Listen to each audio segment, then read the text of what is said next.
শাড়ি পরে স্টোরিটা দিয়েছো, ভালোই তো লাগছে। এই পুজোতে তো পাশে থাকতে পারলাম না।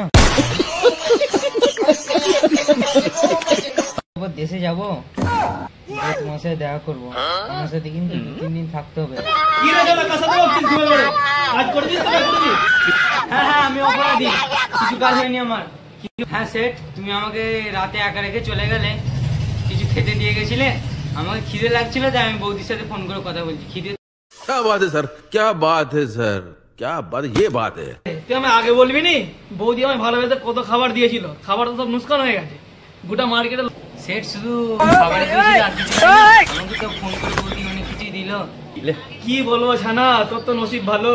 আমাকে একা গেছিলাম, গোটা মার্কেটের লোক গেছিল, সব বড় বড় সেটরা গেছিল। তার কেউ নেকলেস নিয়ে গেছে ডায়মন্ডের, কেউ রিং নিয়ে গেছে। আমি তো 500 টাকা আমি শাড়ি নিয়ে গেছি, আমায় কি দেবে খাবার ছাড়া? তোমার তো নসিব খারাপ, আমি 3টে বৌদি পটিয়েছি।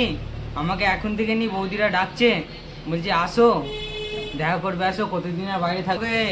এত দাউদ দেয় যে আমি 1 মাস শেষ হয়ে যায় কি করে বুঝতেই পারিনি। আমার তো 500 টাকায় বরবাদ হয়ে গেল, আর যাবো নি বৌদির কাছে কোনোদিন।